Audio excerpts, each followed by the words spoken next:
Assalamualaikum Puan, selamat datang ke bulan ini. Apa khabar Puan hari ini?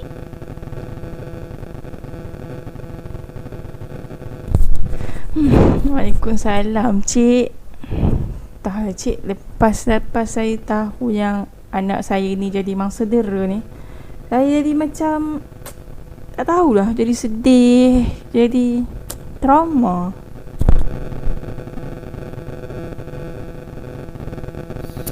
Waalaikumsalam Cik. Betul tu. Saya pun merasakan benda yang sama seperti puan tadi tu. Saya rasa marah, geram dan kecewa dengan perasaan saya. Kenapa Puan cakap macam tu? Puan tahu tak sebenarnya orang yang menderakan kanak ni sebenarnya mereka ni boleh dijatuhkan hukuman yang setimpal dengan perbuatan yang mereka lakukan tu. Sebab apa? Sebab dah ada satu hukuman yang dah termaktub dalam akta kanak-kanak sebenarnya ya. Tak apa yang tu nanti saya akan ceritakan dengan lebih lanjut ya. Dan baiklah, sebelum tu saya pun nak ingatkan pada puan-puan, puan jangan risau berkenaan dengan keadaan anak puan sekarang sebab mereka akan dirawat dan dijaga serta dipantau oleh pihak hospital dan juga pihak doktor di sana lah berkenaan dengan tahap kesihatan mereka. Baiklah, sebelum tu saya rasa lebih baik untuk saya memperkenalkan diri saya terlebih dahulu lah ya. Nama saya Nusyara. Puan boleh panggil saya Cik Syahira. Saya merupakan pekerja sosial di sini lah ya. Dan untuk makluman puan, puan berdua dirujuk ke sini untuk menyertai kumpulan ni adalah kumpulan ni adalah ditubuhkan khas untuk membantu puan berdua dalam menyelesaikan masalah yang sedang puan hadapi sekarang lah. Sebelum saya teruskan lagi perjumpaan kita ni, saya nak tanya, adakah puan selesa dengan suasana bilik ni?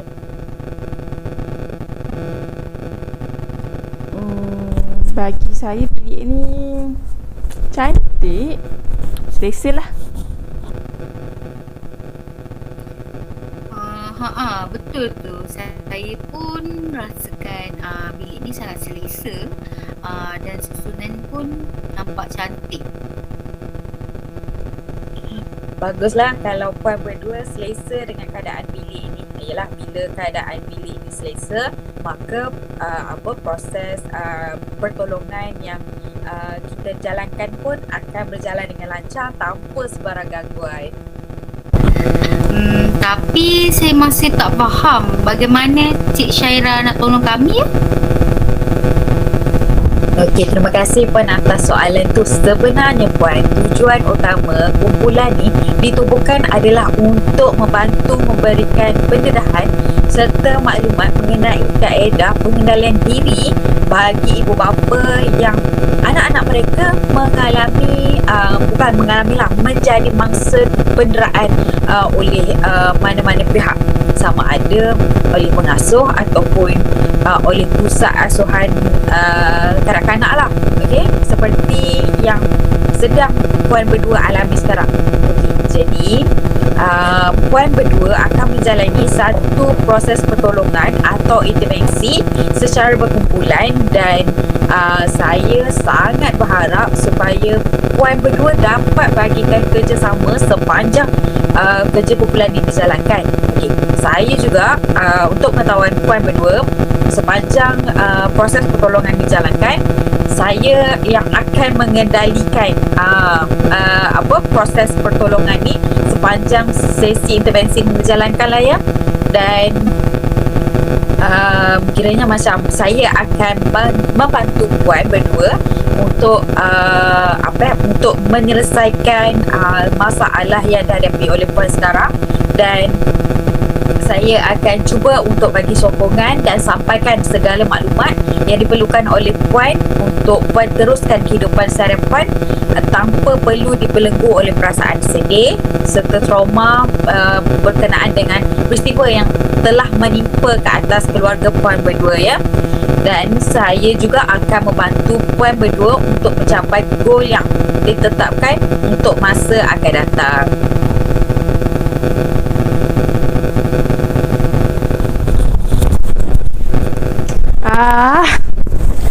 awak tu tak ada anak, awak tu tak kahwin lagi pun. Mana awak tahu perasaan saya? Saya ni geram tau. Saya ni geram, sedih, semua ada lah. Lepas saya tahu apa yang pengasuh saya buat dekat anak saya sendiri.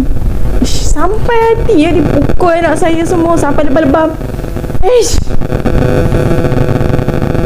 Puan sabarlah. Bukan anak puan seorang saja yang menjadi masa dera oleh pengasuh ni, tapi anak saya pun turut menerima nasib yang sama seperti anak puan juga. Bertenang, mohon bertenang ya Puan. Saya faham keadaan Puan berdua sekarang. Saya juga faham Puan berdua masih belum dapat menerima kejadian yang dah menimpa ke atas diri anak Puan sekarang ni. Namun saya perlu ingatkan Puan sekali lagi bahawa kita semua di sini adalah untuk satu tujuan yang sama, iaitu saya akan cuba untuk bantu Puan berdua untuk mengembalikan semula kefusian sosial Puan berdua tanpa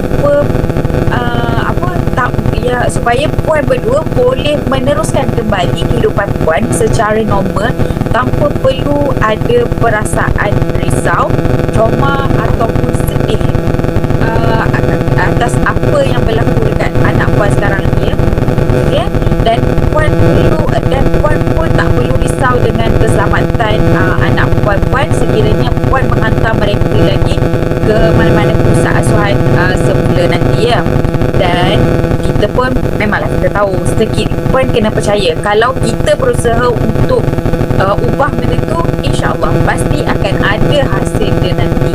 Saya pun percaya yang Puan berdua mampu untuk mengendalikan masalah ni dan Puan berdua mampu untuk teruskan kehidupan Puan seperti biasa. Jadi saya harap tak ada lagi lah ya tindakan seperti ini berlaku semasa perjumpaan akan datang. Sebelum saya terlupa, Puan diingatkan juga untuk menjaga perlakuan dan percakapan sepanjang proses kerja kumpulan ini dijalankan, ya Puan. Okey, ini bertujuan untuk memastikan setiap sesi kita berjalan dengan lancar dan baik. Jadi kerjasama dari Puan berdua amat saya hargai.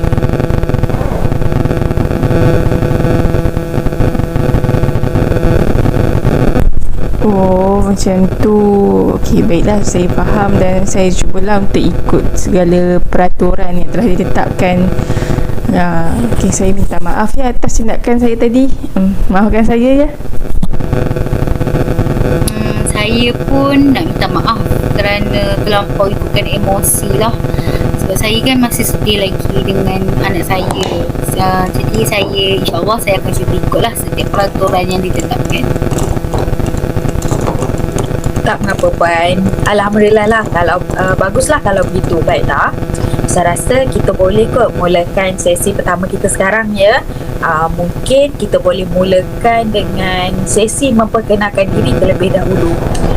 Mungkin Puan boleh kenalkan nama Puan, asal Puan, umur Puan berapa dan mungkin perkara yang penting yang Puan rasakan Puan boleh ceritakan pada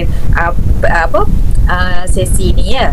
Dan sebelum tu saya nak tahulah, sebelum kita mulakan sesi ni, saya nak tahu ada tak volunteer secara sukarela yang nak mulakan dahulu sesi perkenalan diri?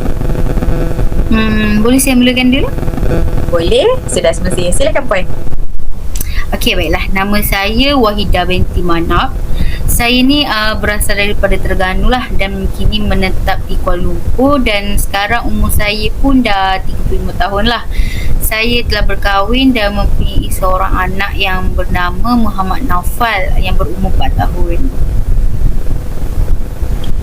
Hai Puan Wahidah. Gembira saya dapat bertemu dengan Puan, ya. Okey, baiklah. Sekarang kita teruskan pula dengan Puan yang berada di sebelah sana. Silakan Puan. Oh, saya Okey, nama saya Lydia binti Harun. Okay, saya umur 33 tahun. Saya berasal daripada Negeri Sembilan.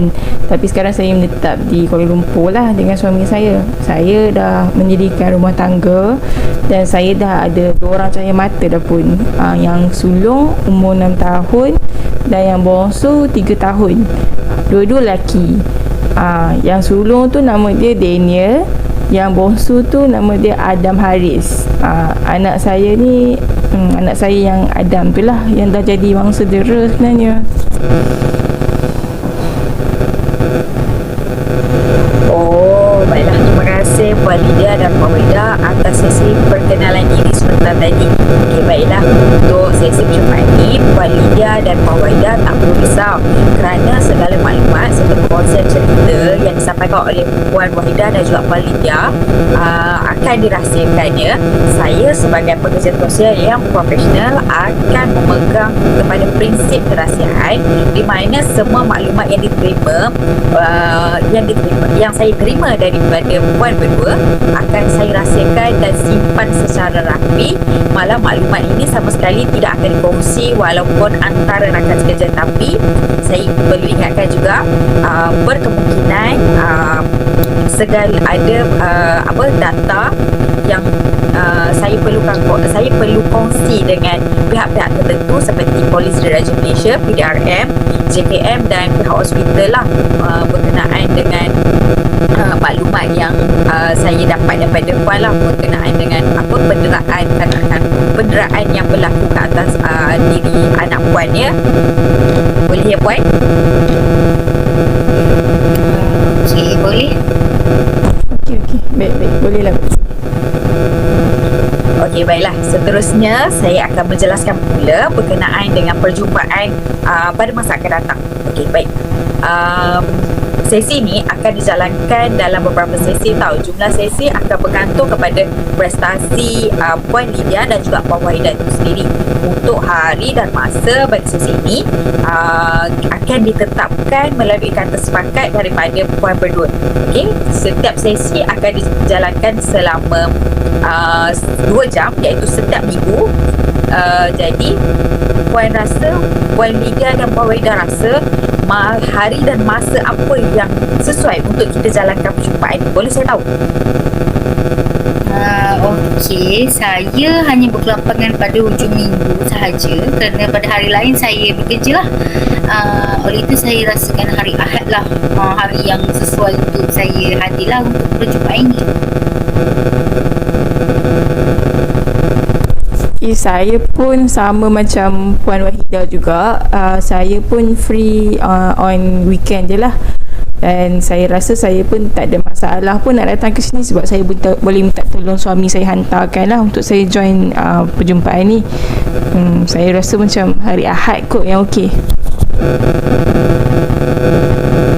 Okey, baiklah. Memandangkan Puan Lydia dan Puan Wahida dah bersetuju untuk menghadiri perjumpaan ini pada setiap hari Ahad, maka pertemuan kita yang seterusnya akan diadakan pada setiap hari Ahad lah ya, pada jam 10 pagi sehingga 12 tengah hari di tempat ini, dan di bilik ini juga boleh dibuat dengan masa dan tempat yang dah saya cadangkan.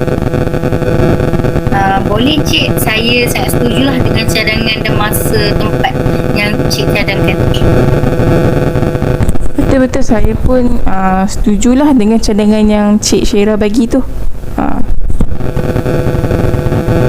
Baguslah kalau puan berdua setuju dengan cadangan yang saya berikan tu. Okey, jadi ada apa-apa lagi soalan? Ada Cik. Okey, baiklah. Kalau tak ada, saya rasa kita hentikan dulu perjumpaan kita pada kali pertama ni, dan kita jumpa lagi dengan perjumpaan kali kedua pada minggu hadapan. Berbalik kepada tujuan sesi perjumpaan kita hari ini, saya mendapat makluman bahawa Puan Lydia dan juga Puan Wahida merupakan ibu kepada kanak-kanak yang telah menjadi mangsa penderaan oleh anak pengasuh dan juga pengasuh itu sendiri. Betul ya Puan? Jadi, bolehkah Puan Wahida dan Puan Lydia kongsikan cerita Puan berdua bagaimana Puan dapat tahu yang anak Puan ni didera, telah menjadi mangsa dera oleh pengasuh tu sendiri. Boleh saya tahu? Macam biasalah, boleh saya tahu siapa yang secara sukarela nak ceritakan dulu macam mana Puan dapat tahu mengenai kejadian ni. Okey, baiklah, saya akan ceritakan terlebih dahulu lah bagaimana saya mengetahui mengenai kejadian ni. Sebenarnya saya tahu mengenai kejadian ni apabila saya melihat banyak kesan lebam di bahagian badan anak saya, terutamanya di bahagian badan, kaki dan tangan lah. Sebelum ni saya ada je perhatikan anak saya kan, yang dia adalah mengadu sakit kepada saya dan suami saya. Namun bila suami saya melihat kawasan tersebut, tak ada pun sebenarnya. Tak ada apa-apa kesan lebam atau luka lah kan. Namun adalah satu hari tu suami saya ni nak mandikan si Naufal lah, dan dia terkejut apabila banyak sangat kesan-kesan lebam kan. Dan saya dan suami saya ni sangat-sangat terkejut lah masa saya tengoklah keadaan anak saya yang penuh dengan keadaan kesan lebam dekat badan dia kan.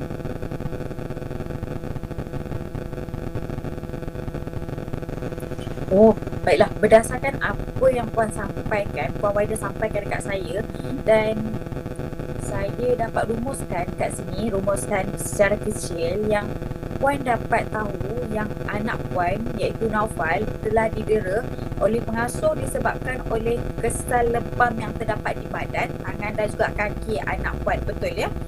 Dan boleh saya tahu kenapa Puan Wahidah rasakan kesan lebam tu terhasil dari perbuatan pengasuh tu sendiri? Boleh saya tahu?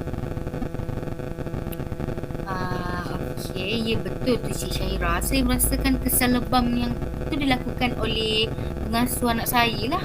Sebab anak saya ni kan banyak habiskan masa dekat rumah pengasuh.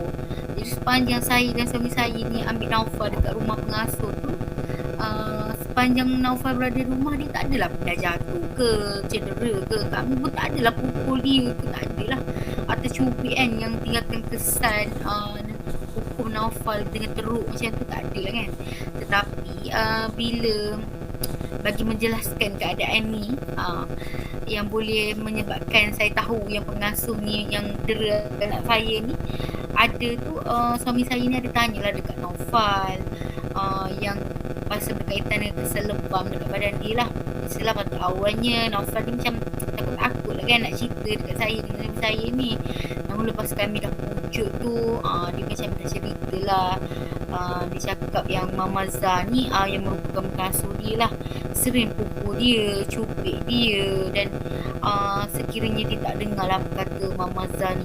Dan kadang-kadang Naufal ni pun macam dipukul tanpa sebarang sebab yang munasabah lah.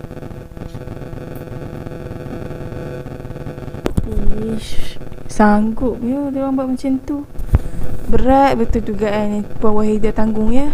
Saya harap Puan Wahidah boleh sabarlah dengan dugaan ni, dan kita kena sama-sama kuat untuk fight balik untuk bagi ayolah kebenaran tu patut ditegakkan.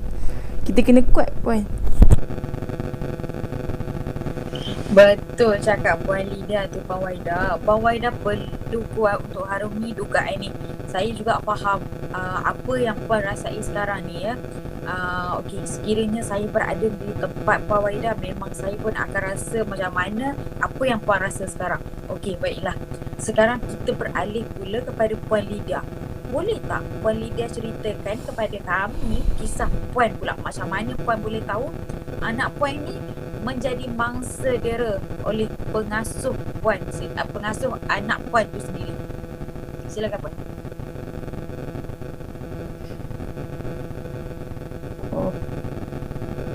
Okey, sebenarnya kan macam mana nak cerita? Okey, sebenarnya saya dapat tahu yang anak saya ni, yang si Adam tu, kena dera daripada abang sulung dia lah, iaitu Daniel. Sebab dua-dua orang ni duduk sekali dekat rumah pengasuh yang sama. Yelah, saya ni kan macam bekerja, saya busy sikit kan, tak sempat nak jaga dia orang. Jadi dua-dua orang saya hantar pergi ke rumah pengasuh tu. Pada mulanya si Daniel ni nak cerita kat saya lama dah sebenarnya, dekat saya dengan suami, kata pasal adik dia ni.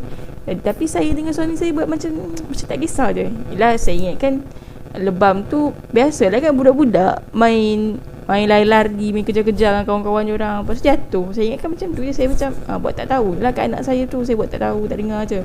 Tapi macam mana yang saya boleh tahu si Adam dikena dera, waktu tu kejadian tu berlaku bila suami saya pergi ambil Adam balik daripada Taska. Daripada rumah pengasuh tu. Suami nampak ada lebam dekat kepala si Adam. Jadi suami tu macam nak tahulah kenapa kan. Suami saya tanya dekat si Daniel. Lepas tu Daniel cakap, sebenarnya dah lama dah nak bagi tahu kat papa dengan mama, tapi dah mama buat tak tahu. Daniel buat tak tahu je lah. Saya macam, lepas tu saya pun try lah korek daripada Adam kan, daripada Daniel, sebab yelah budak-budak mana pandai menipu kan. Lepas tu dia cerita lah kat saya, rupanya si Adam ni selalu kena pukul dengan Ibu Murni. Ibu Murni tu gelaran yang orang panggil dekat pengasuh lah kan. Dengan Ibu Murni sekali. Tapi yang saya geram tu sekali dengan anak Ibu Murni tu sekali. Adam tu selalu kena pukul, kena cubit dengan Ibu Murni kalau dia katanya sebab tak dengar cakap. Lepas tu bayangkan budak yang umur 3 tahun tu kena tarik telinga sampai merah. Sampai merah telinga dia. Kena tarik dengan anak si pengasuh tu. Lepas tu saya terkejut kan bila dia cakap macam tu kan. Yang lagi saya geram sangat, saya dapat tahu yang dia ni cerita anak pengasuh tu boleh tekan kepala anak saya masuk dalam baldi air. Bayangkan budak 3 tahun kena selam ke muka dia dekat dalam baldi air. Lemas budak tu. Saya dengar macam tu, ya Allah, luruh hati saya.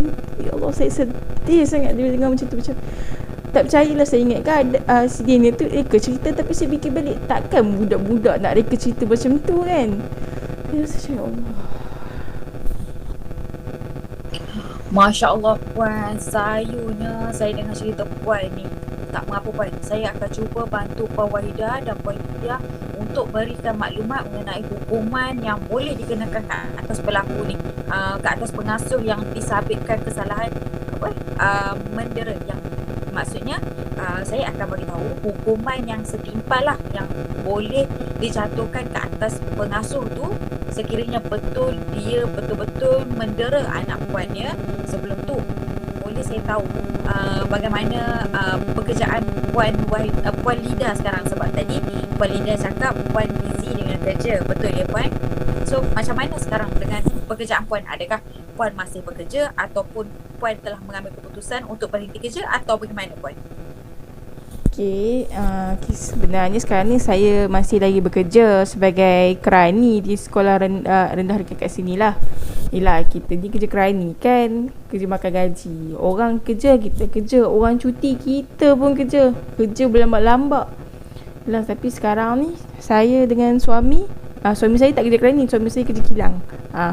Tapi dua-dua orang kami minta cuti sementara lah untuk selesaikan masalah ni. Yelah, saya ni sebenarnya ada juga cerita dekat kenalan-kenalan dengan dekat adik-adik beradik saya pasal benda yang kami suami isteri hadapi ni lain.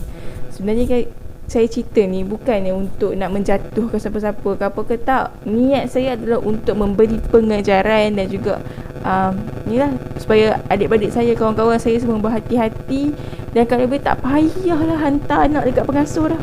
Dan sebab sekarang ni memang saya rasa semua pengasuh dah tak boleh percaya dah. Sabar ya Puan Lydia. Saya rasa geram juga lepas dengar cerita Puan Lydia ni kan. Saya pun baru tahu rupanya ada juga pengasuh yang kejam sanggup dera anak asuhan mereka sendiri kan. Sabar ya Puan. Puan berdua jangan menangis. Terutama Puan Lydia lah, jangan menangis ya Puan. Okey, baik. Untuk pengetahuan Puan Wahidah dan juga Puan Lydia, sebenarnya pihak kerajaan telah memperuntukkan hukuman yang setimpal kepada pesalah, iaitu sama ada pengasuh ataupun mana-mana orang yang telah mendera kanak-kanak ni. Okey, antaranya adalah mereka yang didapati bersalah mereka akan dipenjarakan selama 10 tahun dan denda maksimum sebanyak RM20,000. Sama ada diorang akan dikenakan denda ataupun diorang boleh dikenakan penjara, atau kedua-duanya sekali jika disampaikan kesalahan. Jika disampaikan kesalahan maksudnya jika diorang betul-betul didapati bersalah mendera kanak-kanak tersebut, maka mereka boleh dikenakan hukuman yang saya telah sebutkan tadi itulah. Okey, baiklah, untuk pengetahuan puan, hukuman tersebut merupakan telah termaktub dalam Akta Kanak-Kanak tahun 2001 dalam Seksyen 31-1-A. Maksudnya kat sini memang tak ada orang boleh halang, boleh katakan tak pada hukuman ni, sebab hukuman ni memang dah termaktub dalam undang-undang, ya, dalam Akta Kanak-Kanak tahun 2001. Jadi puan tak perlu risaukan lagi dengan hukuman yang akan dikenakan pada diorang, sebab sekiranya diorang betul-betul disampaikan kesalahan, diorang akan dikenakan hukuman yang setimpal. Ya puan? Oh, baru saya tahu mengenai hukuman ni. Faham. Betul puan. Okey. Tadi kan Puan Lydia ada cakap yang kalau boleh tak perlu hantar lagi kan anak-anak dekat pusat asuhan semua tu kan. Okey, puan boleh tolak persepsi tu. Okey, puan boleh macam mana saya nak cakap maksudnya puan jangan anggap semua pengasuh tu sama, kejam buat dekat dekat anak asuhan itu sendiri. Tak apa puan. Sebenarnya lepas ni kalau saya beritahu maklumat ni kan, puan tak perlu risau lagi dah. Sebab apa? Sebab saya nak bagi tahu yang sebenarnya Jabatan Kebajikan Masyarakat JKM ada sediakan satu portal tau, di mana ibu bapa boleh check, boleh menyemak status pusat asuhan tu pusat asuhan tu, sama ada pusat asuhan tu berdaftar ataupun tak.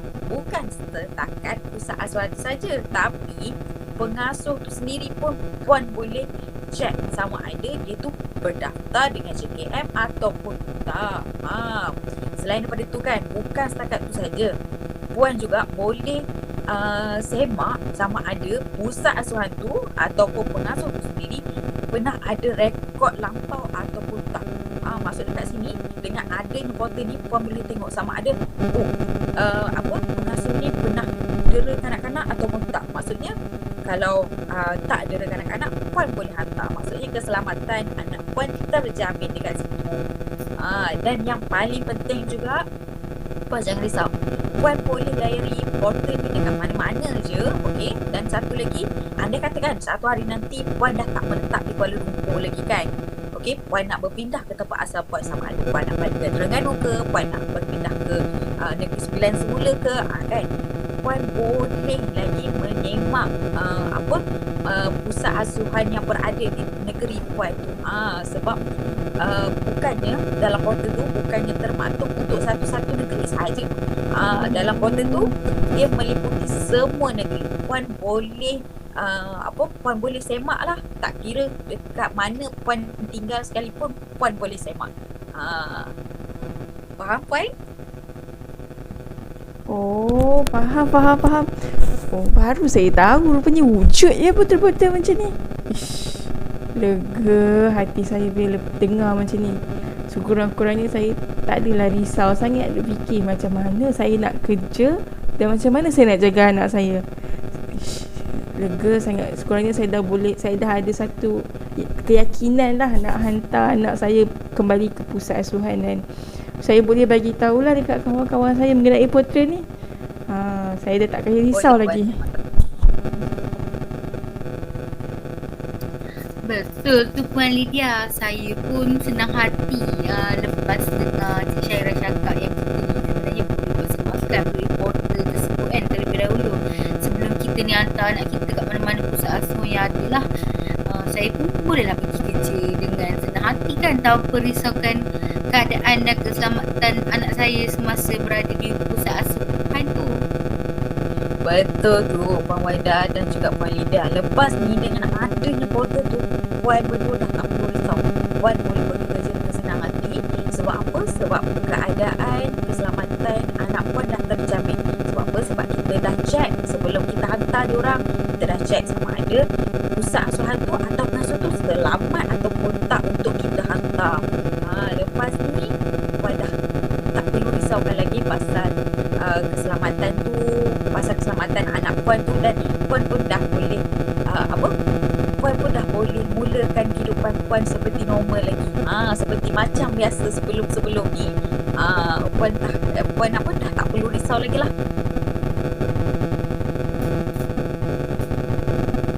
Wah, saya syukur sangat. Rupanya ada portal-portal yang macam ni. So kurang-kurangnya saya rasa macam yakin. Saya rasa macam hidup kembali lah. Saya rasa macam, ya Allah, lega sangat boleh hantar anak-anak kembali kepada pusat asuhan ni lah. Sebab bukan senang kan, saya dah benda orang dah trauma kan. Jadi macam takut tapi sekarang ni saya rasa macam yakin dah. Rasa macam dah tak takut dah nak hantar anak-anak saya dekat mana-mana pusat asuhan yang saya rasa saya yakin nak hantar tu. Sebab yelah, saya sendiri dah check, suami pun dah check, senang lah. Betul tu Puan. Wah, nampaknya Puan Waida dan Puan Lydia dah kembali kelihatan ceria dan lebih bersemangat untuk tempuh kehidupan baru selepas daripada kejadian tersebut kan. Dan lepas daripada saya beritahu pasal portal tu dan juga hukuman tu, Puan Lydia pun dah rasa macam lega kan. Dah boleh tarik nafas lega. Sebab apa? Bila dah nanti kes ni dia bawa ke ke pihak yang lebih tinggi, ke mahkamah. Ke mahkamah, mana tahu betul pengasuh tu didapati bersalah, memang diorang akan dikenakan hukuman yang setimpal lah ya Puan. Dan sedar tak sedar sebenarnya Puan, kita dah sebenarnya Puan berdua dah capai matlamat yang Puan impikan, iaitu Puan dah tak rasa sedih, Puan dah tak rasa trauma mengenai pusat asuhan tu kan. Sebelum ni Puan trauma dengan apa yang berlaku ke atas diri anak Puan kan. Dan Puan pun dah dapat tahu apa yang Puan nak tahu. Maksudnya Puan dah dapat tahu maklumat berkenaan dengan portal yang mana boleh layari di mana ada semakan mengenai pusat asuhan tu dan juga hukuman kan. Jadi Puan pun dah tahu. Itu saya pun nak maklumkanlah kepada Puan Lydia dan Puan Waida bahawa pada minggu hadapan merupakan sesi terakhir kita lah bagi proses intervensi kumpulan kita ni ya.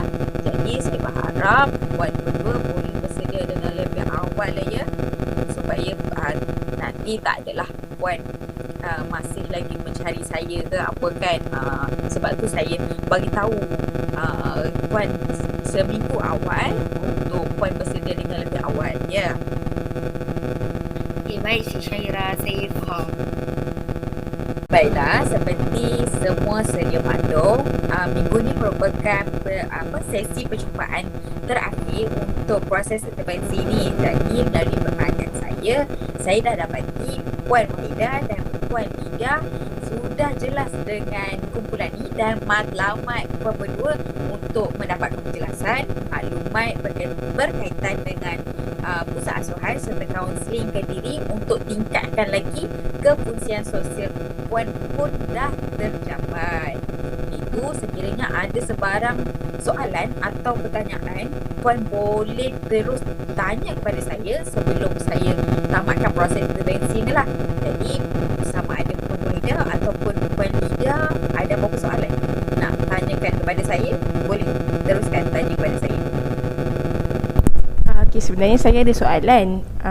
Saya nak tanya lah kan, kalau contoh Cik Syaira dah tamatkan sesi perjumpaan kita, tapi saya ataupun Puan Waida sendiri kan ada apa-apa soalan ke kemusykilan ataupun memerlukan bantuan dan perkhidmatan Cik Syaira lagi, macam mana ya, apa patut kami buat?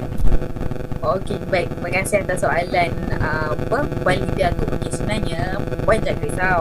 Walaupun proses intervensi kita dah tak ada dah lepas ni, Puan jangan risau. Puan masih lagi boleh berjumpa dengan saya sekiranya Puan Puan Wahidah ataupun Puan Lydia ada masalah berkaitan apa-apa sajalah. Puan boleh datang untuk mohon bantuan daripada saya untuk saya akan cuba bantu Puan lah dan sedaya upaya saya. Jadi Puan jangan risau, Puan boleh datang bila-bila masa sahaja. Pejabat saya sentiasa terbuka untuk semua. Jadi ada apa-apa lagi soalan? Ya, ada. Ada ya. Okey, baiklah. Kalau dah tak ada soalan, saya rasa saya bolehlah tamatkan proses intervensi secara berkumpulan ni ya. Saya harapkan semoga Puan Lydia dan Puan Wahidah dapat teruskan kehidupan Puan seperti biasa, dan yang paling penting Puan boleh terus hantar anak Puan ke pusat asuhan lagi selepas ni ya. Sebab apa? Sebab kan ada portal tadi kan. Dah ada portal tu, jadi senang lah Puan nak hantar anak-anak Puan lepas ni. Dan paling penting Puan dah tak perlu ada perasaan takut, trauma untuk hantar diorang ke sana lagi ya Puan.